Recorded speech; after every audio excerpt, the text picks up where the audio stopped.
Hero Ajit కి fan following గురించి కొత్తగా చెప్పక్కర్లేదు. అయితే అలాంటి అజిత్ ని చాలా కాలం నుండి ఫ్యాన్స్ ఎలా చూడాలి అనుకుంటున్నారో అలా చూపించేలా గుడ్ బ్యాడ్ అగ్లీ సినిమా తెరకెక్కించాడు డైరెక్టర్ ఆదిక్ రవిచంద్రన్. అయితే అతను ఒక డైరెక్టర్ గా కాకుండా ఒక అభిమానిగానే ఈ సినిమా తీశాడు. మరి ఆ ఫ్యాన్ ఫ్యాంటసీ ఫిల్మ్ ఎలా ఉంటుందో ఇప్పుడు చూద్దాం. ఈ సినిమా కథ చాలా సింపుల్ గా ఉంటుంది. AK alias red dragon most dangerous gangster అయిన అజిత్ తన భార్య త్రిష కోసం, తన కొడుకు కోసం ఏకే అని వదిలేసి జైలుకు వెళ్తాడు. కానీ తన గతం వల్ల కొన్ని ఇబ్బందులు ఎదురవుతాయి.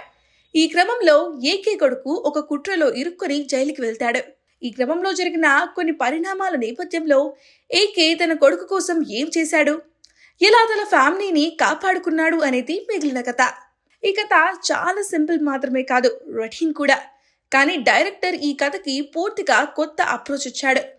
దానికి అజిత్ ఓకే చెప్పడం, మైత్రి మూవీ మేకర్స్ ఎక్కడా కాంప్రమైజ్ కాకుండా తెరకెక్కించడం ఈ సినిమాకి తెరపై ఒక కొత్త ఫీల్ వచ్చింది. అక్కడక్కడ బోర్గా సాగే సన్నివేశాలు కొంత ఇబ్బందిని కలిగిస్తాయి. అయితే ఈ సినిమాకి ప్రధానమైన ఎమోషన్ పండకపోవడం మెయిన్ డ్రాబ్యాక్. నిజానికి ఈ సినిమా మెయిన్ గా మాస్ ప్రేక్షకులకు బాగా కనెక్ట్ అయ్యే జోనర్ అయినప్పటికీ దర్శకుడు మాత్రం అక్కడక్కడ కొన్ని చోట్ల తడబడ్డాడు. తన గత చిత్రంలానే చాలా లాజిక్ లెస్ సీన్స్ రాసుకున్నారు. కానీ అక్కడుంది అజిత్ కావడంతో అవి కవర్ అయ్యాయి. లార్జర్ దీన్ గ్యాంగ్స్టర్ క్యారెక్టర్ లో అజిత్ కుమార్ చాలా వైల్డ్ గా కనిపించారు. అజిత్ నుండి ఈ మధ్య కాలంలో చూడని టెరిఫిక్ పర్ఫార్మెన్స్ గుడ్ బ్యాడ్ అగ్లీకి సేవింగ్ గ్రేస్ అని చెప్పాలి. అజిత్ కుమార్ తన పాత్రకు పర్ఫెక్ట్ గా న్యాయం చేశాడు.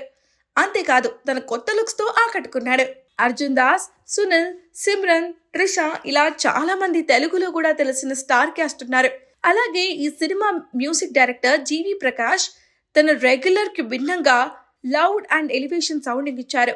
కథాకథనాలు పక్కన పెట్టి అజిత్ ఫ్యాన్స్ థియేటర్ లో పండుగ చేసుకునే సినిమా ఈ గుడ్ బ్యాడ్ అగ్లీ.